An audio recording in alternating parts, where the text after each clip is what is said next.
significa Flores Galindo, qué significa el Gori, qué significa la sopa de letras del PUM, y los otros, ahora eso no significa nada en realidad.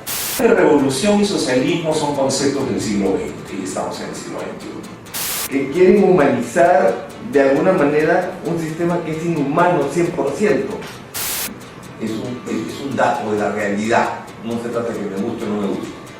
Continúo viendo los mismos rostros que vi desde los años 80 reflexionando sobre sí mismo. La gente que conozco de mucho tiempo los encuentro de demócratas de nacimiento. La pregunta va para los tres, ¿no? ¿Hasta qué punto ustedes consideran que es importante volver a repensar el socialismo en el país? No existe, creo yo, posibilidad de discutir en abstracto sobre revolución o socialismo si uno no tiene una visión de futuro. No escriben libros, no escriben memorias. La política es radicalidad, la historia es transacción.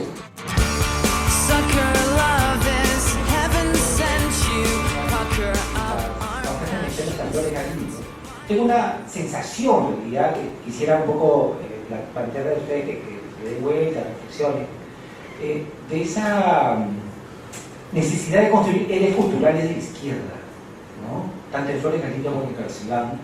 Y la pregunta es si son ese tipo de ejes culturales que la izquierda necesita ahora, y si es necesario, ¿por qué? ¿No?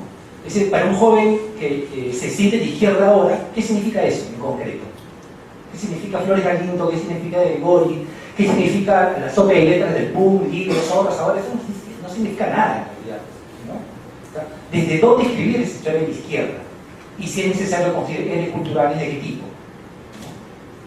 Y si es necesario seguir construyendo ejes culturales, como ubicar a Flores Galindo y a Carlos Iván, que es el personaje que nos convoca esta noche, ¿no? Antes de Gramsci, ¿qué era lo que acá regía?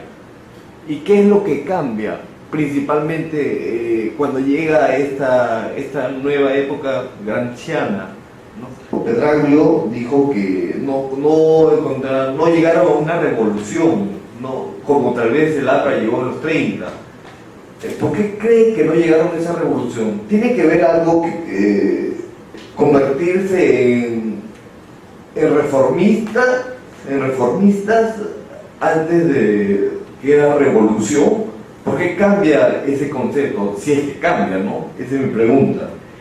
Por último, siento yo que con por ejemplo, ahorita Ciudadanos por el Cambio, ¿no? Un nuevo movimiento de izquierda, que quieren humanizar de alguna manera un sistema que es inhumano 100%, por donde se lo mire. Entonces, ¿ustedes están de acuerdo con eso o existe alguna posibilidad todavía de revolución, por así decirlo? Sí, tratando de pensar ya más puro o quizás en Lenin, la pregunta va para los tres, ¿no? ¿Hasta qué punto ustedes consideran que es importante volver a repensar el socialismo en el país, ¿no? Es decir, qué tan imprescindible es hacer una renovación epistemológica de lo que es izquierda, las ideas progresistas y el socialismo, ¿no? Porque las sociedades cambian, la política misma muta, ¿no? Y el escenario se forma nuevo y complejo, ¿no? Entonces, ¿cómo volver a insertar las ideas progresistas en esta realidad nacional que ya es nueva y que es diferente a la de los 80s, 70s, ¿no? Claro, los partidos de izquierda de los 70s, 80s, digamos, que no tienen continuidad en el presente, casi como que se han extinguido, ¿no? ¿En dónde están las continuidades, ¿no? Y yo estaba pensando un poco quizás en los antihéroes de esa izquierda que vivió los 80s o los 70s, ¿no?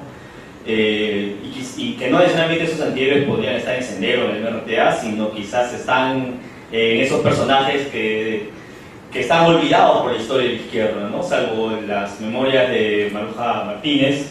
Creo que no hay más memorias de esos otros militantes, y mucho menos de aquellos que no estuvieron en los comités centrales, que, bueno, muchos terminaron, digamos, terminaron desapareciendo, enterrados por la historia.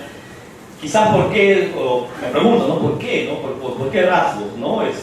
¿Por qué no figuran? ¿Por qué no se apela a ellos, no? O sea, un poco reacciono al hecho de que continúo viendo los mismos rostros que vi desde los años 80 reflexionando sobre sí mismos, ¿no? En esta misma sala se reflexionó sobre la generación del 68, el año 86, 87, y eran gente, como algunos de ustedes que están ahí arriba, y hablaron siempre sobre sí mismos, ¿no? Entonces mi apelación es a esos otros olvidados militantes, esas otras historias menores, pero no por ello quizás más importantes o estratégicas para elaborar eso que Santiago llamaba la memoria histórica de la izquierda, ¿no? Sacar de olvido a los sujetos, ¿no? Dejar de hablar de colectividades, de sectores populares, de clases, etc. Y quizás levantar más a actores, ¿no? A personas, digamos, ¿no? Cuando hablé del APRA, bueno, fue una cuarta pregunta, no lo dije tanto en el sentido del APRA revolución o reforma, no en ese sentido, ¿no? Lo dije en el sentido que el APRA, además del caudillismo que podía tener y que podía, de hecho, desarrollar ahí de la Torre, sí lograron formar una agrupación política, una organización política. O sea, guste o no guste, se haya convertido ahora quizá en la principal representación de la derecha y en la forma más orgánica de representación de la derecha, pero eso se construyó en un momento determinado de esa forma. Y eso sí es algo que va contracorriente pues, de lo que pasó en otras experiencias. Es un hecho objetivo, por lo menos para mí, es un dato de la realidad. No se trata de que me guste o no me guste, ¿no? Por tanto, yo estaba hablando en ese sentido. Estaba hablando de caminar a contracorriente en ese sentido, ¿de acuerdo? Y ahí sí tener una fuerza de no ser simplemente producto de, sino caminar contra, ¿de acuerdo? Y creo que ahí sí había que tener mucha voluntad, mucho esfuerzo, ¿no? La verdad. Después, héroes culturales. Bueno, mira, no lo había pensado así, con toda franqueza, ¿ya? Lo que sí creo es que hay que desarrollar una memoria mucho más crítica, ¿de acuerdo? Eso es lo que quiero decir. A mí sí, bueno, es lo que a mí me preocuparía, digamos, ¿de acuerdo? Una memoria mucho más crítica. No se trata, por supuesto, ni de hacer la loa de lo que se hizo, ni tampoco hacer, digamos, destruir absolutamente lo que se hizo. O sea, yo creo que eso alienta a la idea de que la historia del Perú siempre se reinicia, ¿de acuerdo? Y en este caso la historia de la izquierda siempre se reinicia, ¿no? Entonces, es como el Estado se anda refundando. Entonces, por lo tanto, creo que hay una mirada crítica que viene a lo largo, no sé, es una tradición de la radicalidad peruana, que incluye, por supuesto, a la izquierda, no me cabe ninguna duda. Y yo creo que sí, que me parece muy importante que eso se haga, y por lo menos mi interés personal sería más ese, ¿de acuerdo? Más ese, más que la creación de héroes culturales, por lo menos, cosa que no me parece mal, pero no es, creo yo, lo principal. Yo creo que de Gregori representa un esfuerzo por tener justamente una mirada crítica, ¿me entiendes? De ese pasado, de esa memoria. Creo que de alguna manera se expresa entre otros textos en la propia Comisión de la Verdad, donde creo que de Gregori tuvo un papel muy importante en la elaboración de parte de ese texto, ¿no? Gramsci, es una discusión más complicada porque sí hubo debate sobre Gramsci, pero Gramsci no, digamos, abrió una puerta el desarrollo del pensamiento, digamos, la discusión sobre Gramsci, pero que Gramsci se haya consolidado como un pensamiento, digamos, como una forma hegemónica de pensamiento, no creo, la verdad, en ningún momento, no, fue importante, fue parte del debate, fue parte de la discusión, pero no creo que se haya consolidado, porque creo que lo que se hizo camina contracorriente de lo que Gramsci, la verdad, planteaba y propugnaba. Posibilidad de hacer la revolución, en los términos que lo planteamos, no lo veo. No, yo creo francamente no, yo sí creo que es fundamental la reforma, o sea, el constituir un movimiento reformista, pero con todo lo que significa, el darle todo el valor a lo que significa el cambio gradual y el cambio y lo que significa un proceso, porque lo que queda es eso. O sea, yo decía, María tiene una frase, ¿no? Que no sé si exacta, pero decía, la política es radicalidad, la historia es transacción. Creo que era una frase, y creo que tenía mucha razón María Teresa, ¿no? Cuando decía, la política puede ser radicalidad, pero no hay que olvidarse que la historia es transacción. Y es transacción, pues, es transacción. O sea, creo que gente como Tocqueville, por ejemplo, cuando analiza la Revolución Francesa, antes y después de la Revolución Francesa, se da cuenta que la Revolución Francesa fue quizás uno de los hechos más radicales, pero que no fue transacción con el pasado. Sí hubo transacción con el pasado en muchos aspectos, como también lo fue la Revolución Rusa, ¿no es cierto? O sea, que fueron grandes movimientos revolucionarios, o sea, y probablemente la China también. Entonces lo que quiero decir es que el asunto es más complejo, ¿no? Es más complejo. Y concluyo con lo que tú has dicho, comparto plenamente tu opinión.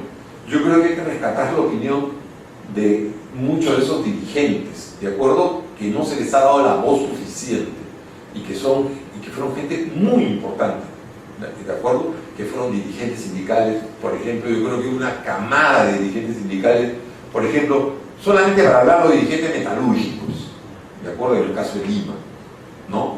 Que estaban en la FETIM, ¿no? La verdad, eran de muy buen nivel, ¿no? De muy buen nivel. Y creo que hay gente que habría que buscarla, habría que conversar con ellos, habría que rescatarla, son claros. Y yo he pensado justamente, la verdad te digo, trabajar con algo de eso, porque esos vínculos los tengo y quisiera poder trabajar porque creo que es muy valioso. Igual pasó con dirigentes campesinos muy importantes, y de gran calidad, ¿no es cierto? De gran calidad, y es muy complicado el vínculo con ellos, y creo que sí sería sería excelente hacer ese esfuerzo para escuchar su voz, darle su voz y su propia interpretación, escuchar su propia memoria y su propia mirada crítica de esa experiencia. Y por supuesto la crítica que pueden tener también a lo que fue la dirección, por supuesto que sí, me parece muy importante, ¿no? Y creo, y teniendo con ellos no una mirada paternalista tampoco, ¿no? Sino vamos a hablar de igual a igual, porque creo que eso también se trata, ¿no? Creo que es algo fundamental. Yo creo que sí, yo comparto y participo de tu idea y de la necesidad. Bueno, se ha planteado un conjunto de temas muy amplios. Hay un punto en que discrepo con lo que plantea Santiago, que es este tema de los cupos parlamentarios como el punto de ruptura del año 80, ¿no? Perdón, el 90. Hay un texto que ha elaborado Alberto Gálvez Olechea, en que recuerda una cosa que me parece básico tener presente, ¿no? El año 78 en la Asamblea Constituyente Hugo Blanco saca 14% de votación, él. Y eso permite que los grupos trotskistas, que son grupos muy pequeños, no soy marginales dentro de la izquierda, pongan como condición para crear el ARI que se les dé el 50% de los cupos, más la candidatura presidencial, y se les dio todo. Estuve en la reunión con Parrantes, en que se le obligó a aceptar esto. Parrantes estaba en contra, y se le obligó a aceptar él como vicepresidente en la plancha con Hugo Blanco, y entregar el 50% de los votos a los trotskistas.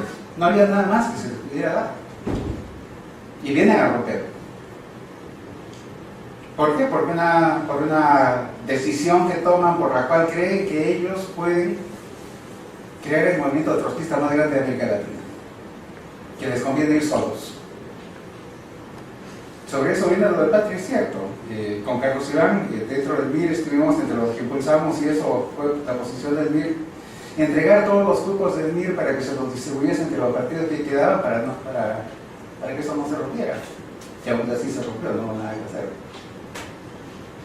Pero es decir, creo que no juega solo de estructura, también hay decisiones y responsabilidades en estos resultados, ¿no? Otro tema que me parece importante, el conservadurismo existe, y creo quizá la mejor expresión de eso es la posición de las mujeres dentro de los partidos. Una cosa que tiene que reivindicarse cuando se haga la historia del feminismo en el Perú es que las fundadoras del feminismo eran las integrantes de las antiguas comisiones femeninas de los partidos de izquierda. ¿Y por qué se salieron? He hablado con varias de ellas porque no tenían otra ubicación que llevar las actas y preparar la comida en las reuniones partidarias. Y si los partidos de izquierda repetían la misma división tradicional de género, y es eso lo que las convence finalmente de que no hay mucho que hacer por acá y que tienen que abrir un espacio propio para sus reivindicaciones. Y esto para señalar en qué medida, a pesar de tener un discurso revolucionario y estar decididos a cambiar el país y todo, hay una incapacidad de pensar la forma más occidental del conservadurismo en lo cotidiano. Sobre Tito y Carlos Iván, ¿no? Subrayaría que son dos experiencias en cierto sentido paradigmáticas de lo que es el ejercicio del pensamiento intelectual y la posición radical, ¿no? Para Carlos Iván está la dualidad de ser militante y ser intelectual. Y como he señalado hace un momento, se señala un conjunto de constreñimientos. Uno tiene que transar con las posiciones oficiales del partido. Uno ha asumido un compromiso, tiene una disciplina partidaria y acepta, incluso cuando no cree o está en contra de determinadas posiciones.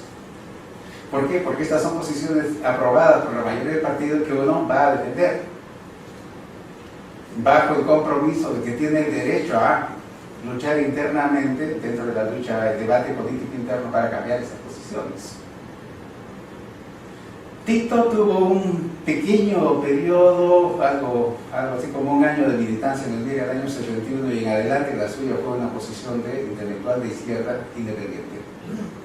Y creo que se le da mucho mayor libertad crítica de la que puede tener Carlos Iván, que tiene que moverse dentro del límite de lo que plantea el partido, al mismo tiempo tratar de hacer una posición crítica. De alguna manera es a mediados de los años 80 que esto se rompe y ese es el debate que se desarrolla entre, como ha recordado Santiago, el debate entre el Zorro de Abajo y Margen, ¿no? La revista Surcas Estudio del Socialismo, que es un debate, en ambas revistas hay gente militante y hay gente independiente. Todo de izquierda, pero hay esta combinación, ¿no? Eduardo Cáceres, que en ese momento es el secretario general del PUM, es miembro de SUC. Y hacemos que tome licencia en el partido para que no se confundan las cosas. Pero quiero decir que hay un mayor margen de independencia. Y creo que es más creativo ese periodo desde el punto de vista de la elaboración si comparamos con crítica marxista-leninista y los periodos de las revistas partidarias anteriores. ¿Qué había antes de Gramsci acá? Estructural funcionalismo.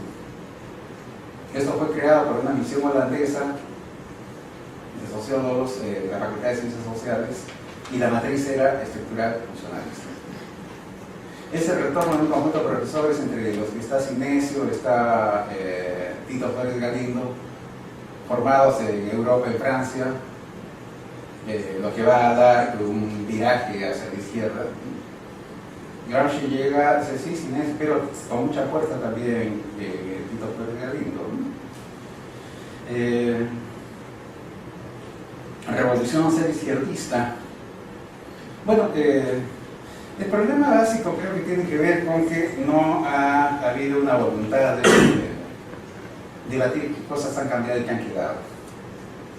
Se han hecho un conjunto de cambios pragmáticos que no han sido reflexionados teóricamente. Nadie debate en este momento una cosa que era fundamental de la identidad de la izquierda, que era el papel dirigente de la revolución del proletariado. Eso se ha abandonado, pero nadie lo ha planteado, nadie lo ha dicho. Tiene que ver con un debate de fondo sobre qué pasó con el socialismo que no se ha revisado y que creo que es necesario procesar. En parte creo que esto no se hace, y esto lo vincularía con el reclamo que planteabas de reivindicar las voces desde abajo. Me gustaría hacer una comparación con lo que ha pasado con el APRA históricamente hablando. El APRA tiene un martirologio, tiene un conjunto de militantes con una tremenda mística que pasaron una vida heroica en la clandestinidad entre los 30 y los 50. Hay algunos que han dejado testimonios escritos, pero todo eso desaparece. ¿Por qué? Porque terminamos haciendo la historia desde el presente. El momento en que la dirección del APRA del viraje y esa tradición histórica radical resulta ser incómoda, todo eso se relega. Como historiador, he revisado un conjunto de materiales de militantes, apristas de base que han dejado testimonios. Eso está reservado pues, a los archivos y a los historiadores. No es reivindicado por la organización porque ya el partido dice otra cosa. Y recordar ese periodo más bien radical no encaja con las posiciones actuales. No es accidental que de la Torre rechace que se vuelva a republicar el antiimperialismo y el APRA, publicado en 1936 hasta 1971. Y que acepte que se reimprima el 71 solo porque Velasco ya empezó a hacer el conjunto de reformas y él quiere mostrar que él sí había hablado de esas reformas antes, ¿no? Y creo que eso viene sucediendo también con la manera de encarar la historia de la izquierda, ¿no? Quisiera recordar una cosa que le he recordado en el prólogo del libro El tiempo de miedo. En 1980, de esas 50 y tantas organizaciones de izquierda, solo había una que estaba contra la lucha armada, que era el Partido Comunista Unido. ¿Por qué? Porque estaba alineado con las tesis de la consistencia pacífica de la Unión Soviética. Todos los demás, bueno, la otra excepción es el PCR. Pero en la fracción del PCR, el PCR marxista-leninista se incorporó a formar el libertario. Con excepción del PCR, todas las demás organizaciones reivindicaban la lucha armada. Es algo incómodo de recordar. Y creo que hay un intento de reinventarse en este momento en que a gente que conozco de mucho tiempo los encuentro de demócratas de nacimiento, defendiendo la democracia como bandera fundamental de los 80, etc. Entonces todo eso dificulta pues reivindicar qué cosas sucedieron. Y por eso creo que el punto del partido es una evaluación de qué está pasando en este momento para poder ir adelante. Terminaría con una reflexión sobre el problema de la izquierda, los vicios de la izquierda y su persistencia, ¿no? Y eso yo diría que no termina el año 90 con la ruptura izquierda unida. Y el año 2006, ante una nueva oportunidad, la izquierda se divide en 5 listas, que cuentas obtienen por supuesto menos del 2%. Y como si la historia quisiera darnos todas las oportunidades, el año 2010 hay la candidatura a la alcaldía de Susana Villarán, una candidatura en que se reivindica la alianza con Patria Roja, es decir, que aparece de izquierda, y se lleva el 38% de votos. ¿Qué es lo primero que se hace apenas esto sucede? Vuelve a romperse a la izquierda, porque cada uno se siente dueño de esa votación. Entonces, ¿qué hacer? ¿Cuáles son las tareas? Yo creo que se trata de renovación generacional. Francamente soy escéptico de que esa renovación pueda surgir de lo que fue la generación del 68. Quisiera recordar que las generaciones son fenómenos históricos de corta duración. Si uno ve esa explosión creativa, político-intelectual de los 30, de los 20 y compara con los 30, decir, los 30 eso ha desaparecido absolutamente. A pesar de que el único que muere es Mariátegui, todos los demás están vivos, pero desapareció esto. Y hasta los años 50, culturalmente el Perú va a ser un páramo. Algo semejante sucede con la generación del 68. Hace algo más de una década hubo un estudiante de San Marcos en una mesa así me preguntaba qué había sido de la nueva izquierda, el núcleo de historiadores que constituimos en ese periodo y que creo que tuvo un peso significativo. Y con la excepción de la muerte de Tito Flores Garrido, todos los demás están vivos. Pero se pierde esa sinergia de la generación que está articulada, era con que quería terminar con un horizonte político. En los 20 y en los 80s, ese horizonte político es el socialismo. Es la crisis de ese horizonte político, creo, el que insisto, de la muerte de las generaciones y estas búsquedas definitivas que nos planteamos en este momento.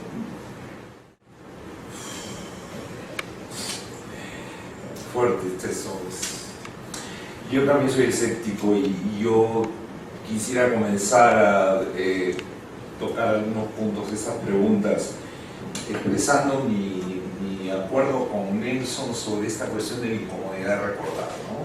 Yo tengo la experiencia personal de haber escrito algunos trabajos sobre la izquierda peruana, sobre la época a la que se han referido acá mis compañeros.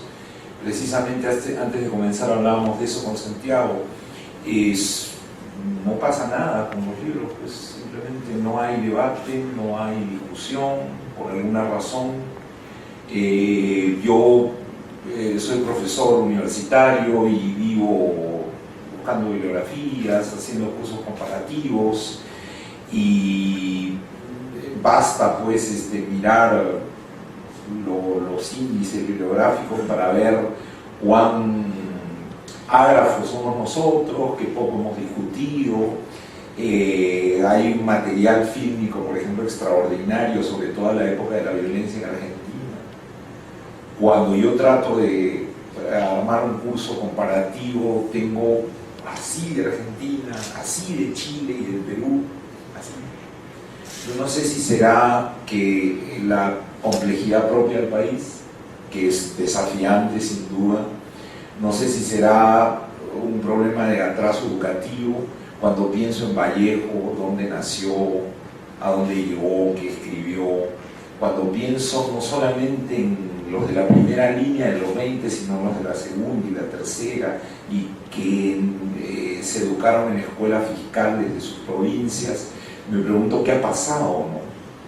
Cómo no ha habido algo similar en términos de una producción intelectual similar. Tengo la impresión de que la batalla por la educación ha sido abandonada. Tengo la impresión de que algún día evaluar lo que ha significado el maoísmo a nivel del SUTEP, y en esto probablemente sueno más que a la izquierda en otro lado del espectro, pero tengo la impresión, como ya nuestro amigo Lynch lo ha indicado en muchos momentos, los costos y las consecuencias de lo que encontraríamos en una exploración de eso serían enormes, ¿no? Por otro lado, creo que Santiago ha planteado un punto que requiere una exploración a fondo, ¿no? El tema de la cultura política, ¿no? Creo que no podemos seguir pasando épocas, generaciones sin beneficio de inventario, ¿no? Creo que se combina lo que toqué en el primer punto, que es la ausencia de una comunidad crítica, ¿no? En este país no hay donde publicar reseñas de libros, ensayos bibliográficos, no hay los goznes y las bisagras que arman un espacio crítico de discusión no están. Y creo que no veo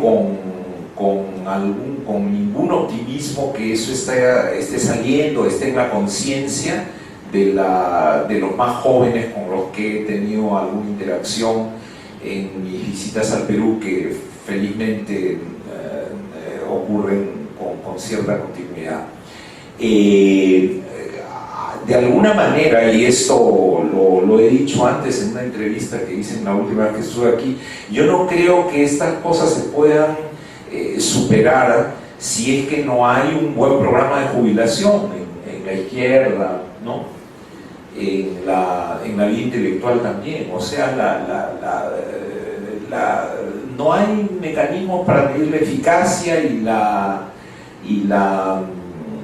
la calidad de las cosas que se hacen, ¿no? Entonces, creo que, y esto hay que tener 18, 20, 21 años, 22 años para hacerlo.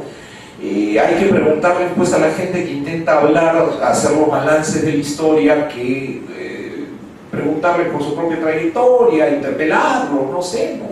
Yo voy a cumplir 60 años este año, ya no me siento que que sea mi chamba, ¿no?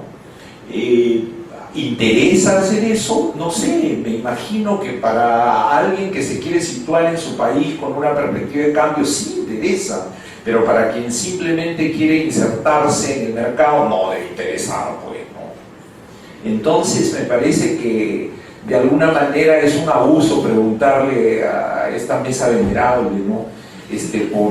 por un replanteamiento de estas cosas. Entonces yo, primero lo educativo, yo creo que tenemos que de alguna manera encarar, no sé si han visto el ranking de las universidades latinoamericanas, a mí me gustan los rankings, pero ¿lo han visto? Salió el domingo del comercio, y creo que eso releva de mayores comentarios, ¿no? O sea, de alguna manera hemos crecido en número de universidades, pero la capacidad de formar comunidades críticas, comunidad crítica me refiero a grupos que son conscientes del paradigma generacional y que saben que como generación tienen que romperlo y hacerse otro, ¿no? Es eso que había en este sitio hace 20 años, porque ¿se acuerdan de los talleres? Había talleres, había gente que estaba trabajando urbano industrial, había gente que estaba trabajando problemas agrarios, etc. Y esa misma gente salía y hacía trabajo de campo, y regresaban y discutían. ¿Existe eso todavía? No sé, por lo que a donde va mi comparación es que me parece que ahí hay un asunto de movimiento estudiantil, un asunto de crítica, un asunto de lucha, un asunto de movilización, ¿no? Creo que no todas las preguntas, yo puedo empezar a responder haciendo un comentario profesional, por decirlo de alguna manera, diciendo, mira, a mí me pides una evaluación y esto es lo que falta. ¿Dónde se publican reseñas aquí? ¿Dónde se discuten libros? ¿Dónde están los talleres? ¿Dónde está esto y esto y esto? Pero después de ese diagnóstico, la solución de todos esos problemas es una cuestión política, es una cuestión de cómo se estructuran las universidades, dónde se gasta la plata, ¿no? ¿Quién corta el jamón? Ese es el problema. Y mi impresión como exalumno de esta universidad, para empezar por casa, es que mientras más vengo a la Universidad Católica, esa vez me ha tocado estar una semana, más extraño la tensión y el filo que había en otra época. ¿Dónde se ha ido todo eso? No sé. Me imagino que esa pregunta es más para procesarla entre pares, que para hacérsela como ya dije, a esta venerable mesa de veteranos, ¿no? La otra cosa, creo que revolución y socialismo son conceptos del siglo XX y estamos en el siglo XXI. Me parece que cuando yo veo a los indignados en el sitio donde vivo, ahí en Nueva York, siento realmente una envidia y una emoción y una ganas de ser joven nuevamente, que no logro expresar en palabras. ¿No? ¿Por qué? Básicamente porque para ir a dormir en el parquecito donde estaba, ese sitio infernal, pues, que es el Distrito Financiero de Nueva York, hay que tener pues, pantalones recontra bien puestos, ¿no? Y el esfuerzo que hicieron, que no lo doy todavía por terminado, por hacer una crítica desde el ámbito de la cultura, que es probablemente donde se puede comenzar a hacer una crítica que termine en la economía, en la política, etcétera, sobre todo en un sistema, en un país donde el joven, y esto lo discuto mucho con mis estudiantes, tiene la sensación de que es un país ya hecho. Y yo siempre muy románticamente les digo, cuando uno vive en el Perú, todo es tan precario que uno se siente que tiene el derecho de decir no hay que hacer esto así sino hacerlo así, ¿no? Yo probablemente ese país del cual les hablo ya no existe, no sé, espero que no. Pero de nuevo creo que las preguntas de los jóvenes rebotan en los jóvenes, ¿no? Porque quizá para nosotros esto ya solo sea el tema de un diagnóstico y no tanto de ser protagonistas de algo en ese sentido, ¿no? Creo que el concepto de revolución, por ejemplo, hay que historizarlo, ¿no? Y hay que historizarlo con mucho detalle y con mucha convicción y ubicarlo muy dentro de los momentos históricos, de los contextos en que se articuló, de manera que podamos exorcizarlo y liberarnos de él, ¿no? Y es probable que más que regresar desde el siglo XXI al concepto de revolución del siglo XX, terminemos regresando a un concepto de radicalidad que se parezca más a los anarquistas de fines del XIX y comienzos del XX. Es decir, en medio de la dictadura más completa del capital, que es la que vivimos hoy día, a pesar de sus contradicciones, debilidades, etcétera, probablemente la única manera de construir un concepto de gran transformación sea a través de la crítica radical a las circunstancias en que viven, ¿no? Y si vivimos aceptando un concepto de universidad que es el que nos han impuesto y en el cual la crítica muere, se marchita, entonces es bien difícil pensar en un debate sobre revolución, ¿no? Socialismo en el Perú hoy día. Hace poco conversaba con un grupo de jóvenes militantes de un nuevo movimiento de izquierda que me produce un poquito de esperanza y los sentía abrumados por los escombros todavía de las disputas políticas del siglo XX, ¿no? Y era como que te daba ganas de sacar tu plumero o tu aspiradora para limpiar un poco y despejar, sacar las telarañas, ¿no? El otro día escuchaba a uno de los grandes creadores de este país, que es Carlín, ¿no? Y le contaba que en las mañanas dibujaba y en las tardes leía Marx, porque se estaba aburrido de escuchar cómo sus amigos habían renunciado a Marx sin ir de nuevo a él a comprobar que las ideas que Marx había escrito ya no tenían valor. Creo que eso me encantó, ¿no? Me parece muy bien. Entonces, la pregunta por el socialismo es una pregunta que debe pasar en primer lugar por una exégesis, ¿no? Por una limpieza, por una operación de confrontación con el desencanto, ¿no? Y eso no lo pueden hacer los viejos, esto lo tienen que hacer los jóvenes, porque tiene que ser desde las propias preguntas de los jóvenes. Desde la pregunta no existe, creo yo, posibilidad de discutir en abstracto sobre revolución o socialismo si uno no tiene una visión de futuro. Y creo que la mía, por lo menos, ya no es una visión de futuro en el sentido de mi propio ciclo vital. Un par de cositas más de corte historiográfico. Obviamente que tenemos que encontrar un punto desde donde contar esta historia de la izquierda. ¿Cuál es mi experiencia personal? Para mí, yo empecé a contar una parte de la historia de la izquierda, que es este libro sobre Puno que conversábamos con Santiago, desde un punto muy preciso. La izquierda estaba dando la pelea contra Sendero en Puno y nadie se daba cuenta o no se quería dar cuenta. Más aún, es una de las cosas más extrañas y extraordinarias es cómo los propios izquierdistas de los 70s, de los 80, no reivindican su papel frente a Sendero. No reivindican los muertos que pusieron, la lucha que dieron, que ellos eran los únicos, y se dejan que los líderes que murieron en esa lucha, como María Elena Moyano, por ejemplo, sean reivindicados por otros. Yo no entiendo eso. No escriben libros, no escriben memorias, o será que nadie les pregunta, o que nadie les demanda que escriban sus memorias.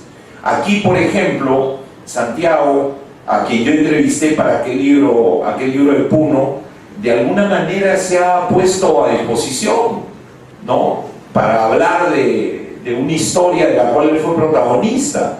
Pues seguramente, pues, si hubiese aquí un taller de estudios históricos un taller de estudios de la izquierda, si en lugar de dedicarse a los estudios de memoria, sin ánimo de faltar, se dedicara a estudios de la izquierda, ¿no? Probablemente dirían ya los amigos, con las cámaras, las grabadoras, con conexión al internet, que hay ahora, etc. Vamos a buscarlo a Pedralio y vamos a sacarle el jugo, ¿no? Entonces, yo veo todo eso. Mi escepticismo no es por el lado de la falta de recursos, ni por el lado de la falta de talento, ni por el lado de la falta de creatividad.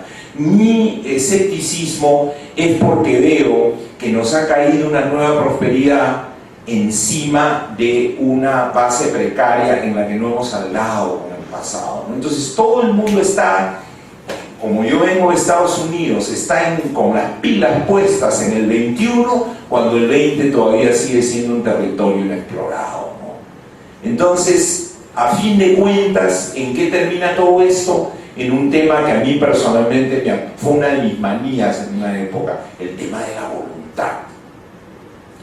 Sendero fue purita voluntad y puso el país de vuelta y media. Me están grabando, eso probablemente, aclaración, no estoy haciendo apología del senderismo.